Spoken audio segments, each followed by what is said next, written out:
This is written from the Lord China. Alien spiritual nation from next one. Life is meant to be lived to the fullest. Life is meant to be enjoyed. But how do you deal with people you don't like?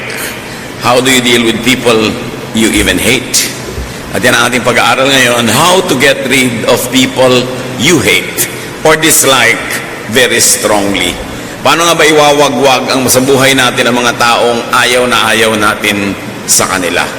Panginoon, salamat dahil kayo'y maibigin at kahit di kami laging kaibig-ibig ay minamahal niyo po kami. Turuan niyo kaming matuto mula sa inyo, Panginoon, at turuan niyo kaming palayain ang aming buhay mula sa mga negative emotions. Teach us how to be free from hatred and from people that we hate. Lead us, O Lord, so that we can have peace and quiet in our lives, and in that peace and quiet, we can behold you, and we can become more and more like your Son, Jesus. Why get rid of people you hate? Bakit nga ba kailangan patalsikin mula sa buhay natin ang mga taong kinamumuhian natin o mga taong inis na inis tayo? People you hate or dislike very strongly make deep impressions on you. That's one of the reasons why it should be dealt with. Malalim ang ukit sa ating alaala, sa ating puso, sa ating isip na ginagawa ng mga taong ayaw na ayaw natin. They leave a mark, they leave a dent in your psyche. They hold your memory and attention. They dominate your thoughts. They become your masters. Ayaw man natin, nagiging parang amo natin ang mga taong kinaiinisan natin dahil napapaikot nila tayo. Nakararamdaman natin ang galit at naapektuhan nila ang ating buhay. One classic example from the Bible is Haman, who hated Mordecai. Si Haman ay mataas na opisyal ng gobyerno, at ito naman si Mordecai ay isang karaniwang taong ayaw niya na magpakumbaba at ayaw niyang magbow dito kay Haman because this Mordecai would bow only to the God of Israel. Mordecai was an Israelite and Haman was a foreigner, and the Israelites were prisoners in this land at this time. So itong Haman na to, ang taas ng ranggo, ang yaman-yaman, makapangyarihan, pero may tinik sa kanyang lalamunan, may bikig sa kanyang buhay, at ito ay ang pagkamuhi niya kay Mordecai. Esther 3:5, when Haman saw that Mordecai would not kneel down or pay him honor, he was enraged. Ang taas-taas ang kalagayan mo sa lipunan, magngangalit ka dahil sa isang taong wala namang posisyon, pero yon ang epekto sa atin ng mga taong ayaw na ayaw natin. Napapababa niya ang ating pagkatao, nagagalit tayo, at kuminsan nagmumukha tayong mga katawa-tawa. You become a satellite of the person you hate. When you hate someone, you don't have your own course. You are just taken here to the left or to the right by people that you hate because they affect you so much. People you hate enter and stay in your consciousness, in your memory. Kung may nakatira sa ating puso, dalawa yon. Mga taong mahal na mahal natin at mga taong muhing-muhi tayo. Pareho silang nandun. Pareho silang laman ng ating isipan at pareho silang lagi nating naaalala. Alaala mo sila lagi. Pag may kinakamuhian ka, may lason sa loob ng utak mo, yung pangalan, yung alaala ng taong yun.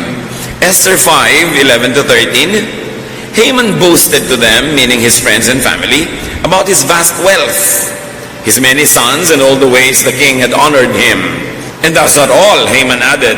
I'm the only person Queen Esther invited to accompany the king to the banquet she gave. But all this gives me no satisfaction as long as I see the Jew Mordecai sitting at the king's gate. Everything was going his way. Inibita pa daw siya ng reyna at siya lang ang kasama ng hari at reynang naghapunan. Tumataas ang kanyang posisyon, gumaganda ang kalagayan niya sa lipunan, pero sabi niya, nababaliwala lahat yung nakikita ko yung Haman na yan, na nakaupo doon. Inis na inis ako sa kanya. So people you hate are spoilers and eclipsers. And this early, I want to challenge you to think of your own Mordecais. May mga tao ba na pag naalala nyo, nakita nyo, nawawala kayo ng gana sa buhay, naiinis kayo, kumukulo ang dugo ninyo, nagngangalit ang inyong mga panga at ngipin, makita nyo lang na nakakalat doon sa inyong dadaanan. They cancel your happiness. People that you hate affect you, needless to say, with or without their involvement or awareness. Yung mga taong sobra natin kinainisan, wala naman silang ginagawa, hindi sila nagpapagod, pero may epekto sila sa atin. People you hate anger you. They uglify you, your looks and your behavior, and they set you back. Sobra kang pinapababa, iniaatras, pinipilipit ng taong kinamumuhian mo. Esther 5, 9 to 10. Haman went out that day happy and in high spirits. But when he saw Mordecai at the king's gate and observed that he neither rose nor showed fear in his presence, he was filled with rage against Mordecai. Nevertheless, Haman restrained himself and went home. Tulad ng mga iba na nating nakita sa nangyayari kay Haman, ang ganda-ganda ng araw niya, ang saya-saya niya, sobra siyang kinakasihan ng kapalaran, pero nakita niya bigla itong Mordecai, nainis na naman siya, nagalit siya, pero tinimpi ang galit. Sinupil ang nararamdaman, pero kumukulo sa loob ang kanyang damdamin at umiwas na lang siya at umuwi. Nakakapagod mamuhi. Kung sino man sa atin ang may kinakamuhian dyan, nakakapagod yan. Nakaka-drain, nakakaubos ng lakas, nakakatanggal ng poise, sabi nga nila. So, what should you do to people you hate? Or how to get rid of people you hate? Siyempre, pag may tinik ka, dapat mong tanggalin sa iyong lalamunan. Meron po akong kaibigan na tinik, halos 2 buwan yung tinik na nasa lalamunan niya, nagpa-opera na siya, sari-sari na ang ginawa, hindi matanggal-tanggal si tinik. There was this thorn lodged in his throat, and even despite surgery, it could not be dislodged. It was so inconvenient.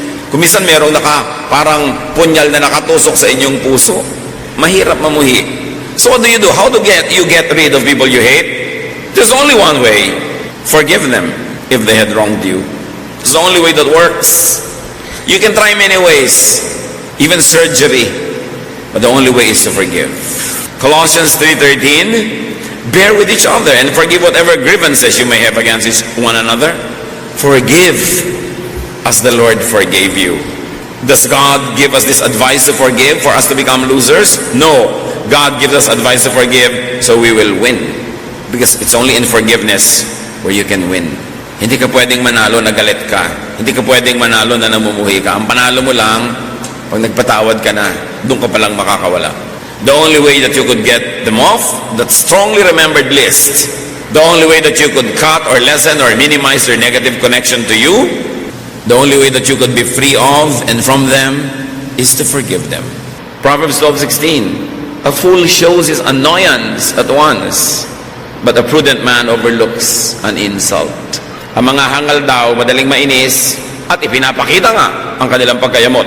Pero ang mga matatalinong tao, pinapalampas na lang yung mga nakakainis na bagay para hindi na sila maapektuhan pa. So be good, or at least be wise. Forgive. Kung napakabuti mo, magpatawad ka. Pero kung hindi ka mabuti, at least magpakatalino ka, magpatawad ka pa rin kasi ikaw pa rin ang makikinabang. Gusto mong mahalin ang kapwa mo, patawarin mo. Pero kung gusto mong sarili mo lang ang mahalin mo, magpatawad ka pa rin kasi ikaw pa rin ang makikinabang pag nagpatawad ka. What to do with people you hate? Forget them. Isaiah 43:18, forget the former things. Do not dwell on the past. Yung nagpapatawad lang ang nakakalimot. Habang hindi mo pinapatawad ang isang tao, hindi mo siya malilimutan.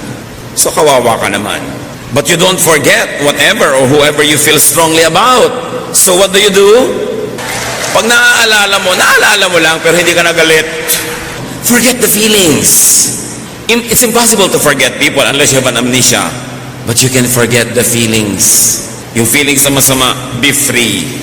Be free. What do you do with people you hate? Turn them into people you could like by giving them positive influence. Nakakainis pa sila, nakakamuhi pala sila, di subukan natin silang baguhin para maging nakakatuwa na sila. That's the greatest victory. When you turn an enemy into a friend, that's your greatest victory. When you turn somebody unlikable to somebody lovable, that they color and spice up your life, you really have won. Proverbs 25:21-22, if your enemy is hungry, give him food to eat. If he is thirsty, give him water to drink. In doing this, you will heap burning coals on his head, and the Lord will reward you. So may kaaway ka daw, gutom, pakanin mo. Nauuhaw, painumin mo. Ang result niyan, hindi man agad-agad, pero kung lagi mong gagawin, Mahuhulog ang loob sa iyo niyan. Hindi ka naiinisin, baka mahalin ka pa, yun ang tunay na panalo. Pero yung gutom, lalo mong ginutom, babangis lang yun, baka pati ikaw kainin. Gipit na, ginipit mo palalo, nangangailangan, hindi mo tinulungan, magtatanim ng sama ng loob sa iyo at maghihintay lang ng pagkakataong gumante. Pero kaaway mong mortal, biglang nagipit, walang dugo, dinonatan mo ng sarili mong dugo. Paano ka pa niya kakamuhian? That's why we say, if you can do it because you're good, do it. If you're not good, at least be intelligent, still do the same thing. At the end of the day, you win. How do you deal with people you hate? Change them. Change them positively. Change them with the power of God and with the power of your own love. And if not love, at least your own diplomacy. Then this world will be a better place. Turn them into people you could like by changing your mind about them. They are not likable, all right? Why don't you change your mind about them and you teach yourself to like them? To teach yourself to find things that you could like. It's your perception, and your perception gives you your feelings. So it's up to you. What do you do with people you don't like? Turn them into people that you could like by doing something good to them. People have spirits. We have souls. We react to good things being done to us. Proverbs 20:22. Do not say, I'll pay you back for this wrong. Wait for the Lord, and He will deliver you. Huwag gumanti sa masama. Huwag gantihan ng masama ang masama. Dahil gagantihan ka niya uli ng mas masama, and you will never get out of this cycle. But break the cycle of evil will, of bad relationship with something good. And then you start something good going. You cannot change them? Change yourself. It's a lot easier. How can you change the world? That's too hard. But you can change yourself with God's help. How can you change people you don't like? That's probably impossible. But you can change your attitude towards them. When you do good to people, you begin to dislike them less and less. Try it. When you do good to people, you begin to even like them. That's why the prescription of the Lord is, gumawa ka ng mabuti sa hindi gumagawa ng mabuti sa iyo. Malaki ang pagkakataong sila yung magbago at bumuti sa iyo. At kung di man sila magbago, sa paggawa mo ng mabuti sa kanila, ikaw ang mababago. Magsisimula ka magkaroon ng simpatya, magkakaroon ka ng amor, magkakaroon ka ng malasakit, hanggang mamahal mo na yung tao. Doing good to others changes them, but more than that, it changes you. If there is somebody you dislike, do good to them, and you will notice that you begin to like them more and more. And then change happens. Matthew 5:43-44. You have heard that it was said, love your neighbor and hate your enemy. But I tell you, love your enemies and pray for those who persecute you. Sa palagay nyo, kaya ginagawa ni Jesus ang payo na to para tayo patalo? Of course not. Binibigyan niya tayo ng ganitong payo para tayo papanalunin. And in the game of life, only love wins. Hatred always loses. You might be able to do violent things against people you hate, but at the end of the day, you're still a loser. You will be filled with guilt. You will have more enemies. You will have less friends. Your world will become smaller. So doing good is good for them and for you. Luke 6:32-36. If you love those who love you, Jesus says, what credit is that to you? Even sinners love those who love them. And if you do good to those who are good to you, what credit is that to you? Even sinners do that. And if you lend to those from whom you expect repayment, what credit is that to you? Even sinners lend to sinners, expecting to be repaid in full, but love your enemies. Do good to them and lend to them without expecting to get anything back. Then your reward will be great. And you will be sons of the Most High, because He is kind to the ungrateful and wicked. Be merciful, just as your Father is merciful. Galing talaga ni Lord. Sabi ni Jesus, kung minamahal mo lang yung nagmamahal naman sa'yo, ano naman ang points na kinita mo doon? Natural lang yun. Kahit masasamang tao, mahal yung nagmamahal sa kanila. Kung gagawa ka ng mabuti, doon lang sa gumagawa ng mabuti sa'yo, hindi nakakaiba yun. Kahit sino dyan mga pusakal na kriminal, mabuti rin sa mabuti sa kanila. Magpapautang ka doon sa inaasahan mo lang na makababayad, walang kwenta yun. Kasi wala ka namang ginawang mabuti. Pero kung nagpautang ka doon sa parang hindi makakabayad at di ka nababayaran pa, sabi yun, doon ka may point. Minahal mo yung hindi dapat mahalin, tinulungan mo yung hindi matulungin, yan ang nakaka-impress sa Diyos. At ang Diyos mismo ang magbibigay sa iyo ng gantimpala. reward. What reward will God give to those who do good? We don't know exactly, but one great reward is peace of mind. Because when you do good, you have peace of mind. When you do evil, you may try to delude yourself into thinking that it's fine, but you will still feel guilty. Why? Because the Spirit of God lives in you. Pag gumawa tayo ng hindi maganda, meron tayong nararamdamang hindi maganda sa kalooban natin. At yung tinig na yun ang dapat nating pakinggan. Hindi tayo dapat magbingi-bingihan sa ating budhi. Kaya ang isang pinakamalaking gantimpala ng gumagawa ng mabuti, kahit hindi ka pagawa ng mabuti, hindi ka suklian ng mabuti ng kapwa-tao, masarap ang pakiramdam. Maluwag sa loob. Ayaw mo pa bang premyo yun? Pero hindi lang siguro yun. Marami pang iba. Nakatali ka sa inuutangan mo. Pero higit doon, nakatali ka sa pinautang mo. Di ba? May utang ka, matino kang tao, hindi mo malimut-limutan yung inutangan mo hanggang hindi mo nababayaran. Pero may utang ka, hindi ka matino, pwede mong malimutan yon. Maraming ganon. Pero, may pinautang ka, matino ka't hindi, malilimutan mo ba yun? Tandang-tanda mo ang iyong mga pautang, di ba? Ngayon, may pautang ka sa tao, may utang siya sa iyo, meron siyang ginawang masama, hindi pa siya nagbabayad, malilimutan mo ba siya? E di nakatali ka sa kanya. May ginawa siyang mali sa iyo, hindi ka nakakaganti, e di hindi mo siya malilimot, nakatali ka. This is what I mean. You are bound to people that owe you things. And the only way that you can be free from them is to cut off that remembrance by forgiving them. As long as you want to collect, as long as you want to get even, you will never forget.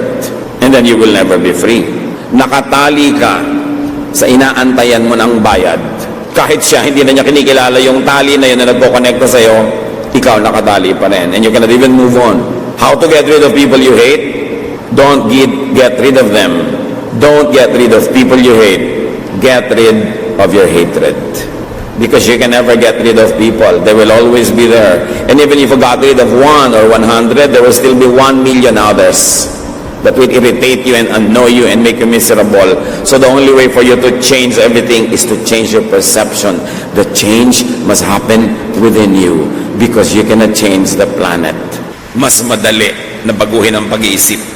Mas madali na baguhin ang ating kalooban. Ang problema, pag namumuhi ka, hindi yung kinakamuhian. Ang problema ay nasa iyo. Nasa loob mo. At yun ang gustong latasin ng Panginoon. The Lord Jesus Christ is so wise as to prescribe the ultimate solution, and that is for you to change your heart. Not for you to try to change people around you, but for you to change the way you treat them, the way you deal with them, the way they affect you. Love or hatred binds you to its object. Pag mahal na mahal mo isang tao, nakatali ka, hindi ka mapakali pag hindi mo nakikita, hinahanap-hanap mo, bibiling-biling ka sa higaan mo, pagka wala sa tabi mo, itong mahal mo na ito, hindi ka magkaroon ng katahimikan. Sa Song of Songs, chapter 3, verse 1, all night long my bed and I look for the one my heart loves. All night long on my bed, brother, I look for the one my heart loves. I look for him, but did not find him. Can you imagine yung inip na inip ka, sabik na sabik, naghahanap, tas wala? Nakatali ka sa mahal mo, pero nakatali ka rin sa kinakamuhian mo. Proverbs 10:12, hatred stirs up dissension. And look at this Mordecai. Whenever he looks at him, look at this Haman, whenever he sees Mordecai, nawawala ang saya niya. Nakatali siya. Gusto niyo ba yun? Gusto niyo ba nating nakikita niyo itong nangutang sa inyo, kumukulo ang dugo niyo, hindi na nga kayo mabayaran minsan, tapos ting kumukulo ang dugo niyo, lumalaki ang utang niya sa inyo, lalong lumalaki ang sisingilin niyo, lalo kayo nalulugi. If you want to be free, do not love or do not hate. Just forget the feelings. But then, God wants us to love. And God wants us to be loved back. So cancel the do not love. Just think of the do not hate. Be free. Masarap naman na nakagapos ka rin sa mahal mo at mahal ka rin niya lalo. Masarap naman yun. Pero nakagapos ka sa kinakamuyan mo, hindi yun masarap. Forget the feelings. No need to love them if you don't love them, but just forget the hatred. But then what else? If you could graduate to the next level of loving them, that is the ultimate victory. How do you forget? You first forgive. Mark 11:25, and when you stand praying, if you hold anything against anyone, forgive him. 5 beses nagdarasal ang mga Hudyo sa templo. 5 times a day. And Jesus says, and whenever you stand praying, if you hold anything against anyone, forgive him. So you have 5 times a day to remember to forget. To remember to forgive. Sabi niya, huwag muna kayo magdasal kung namumuhi pa kayo. Magpatawad muna kayo. At kung 5 beses ka magdarasal, at doon sa mga hindi mapadasalin, kahit 1 beses lang, edi ting 24 oras, nagpapatawad ka, hindi nagtatagal sa puso mo yung muhi, yung galit, yung poot, ikaw din ang makikinabang. Forgive. Ito ang talagang panalong formula, to forgive. Yung, nakakainis ka ha, pero hindi ako maiinis. Panalo ako. Pero yung, nangiinis ka at nangiinis naman ako dito, talo ako. Hindi mo ako babayaran? Sige, sa'yo na lang. You're free. Pero yung lagi mo siyang kakabulin, aawayin, papahiyain, you are not free. Bumabawa ka pa ng level. Jesus wins by transcendence, by self-control. Because you cannot control other people, then Jesus tells you to control yourself. At the end of the day, you don't make a clown of yourself, and you end up more dignified, more quiet, more placid, more calm. You win. Sino ang kinamumuhian nyo? Ano ang nakakamuhi sa inyo? Lalo na kung matanda na kayo, tapos may galit pa kayo, hindi na uso yan. Hindi na bagay. 10 taon na yung hinanakit nyo, 20 taon na yung galit nyo, abay, malaki na ang pagkukulang nyo niyan sa sarili nyo dahil kayo naman ang durusa. Magkasambahay kayo, magkamag-anak kayo, magkapitbahay, hindi kayo nag-uusap, nakakapanigas yata ng leeg. Yung pinipilit mong tumingin sa iba para huwag mo lang makita yung ayaw mong kausapin. Napaka-abnormal na magkasama kayo sa isang lugar, di kayo nag-uusap. Napakalaking kabalbalan. Yung magsamaan ng loob ng matagal, lalo sa matatanda. Kasi parang wala kang pinagkatandaan, ang tagal mo nang nabubuhay, wala ka pang natutunan. Sayang naman lahat ang kinain mong patola. Sayang lahat ang ininom mong tubig, ganyan ka pa rin. Dapat ang tao magbago. Lalo ko nadidinig ang salita ng Diyos. Dapat tablan. Dapat makinig.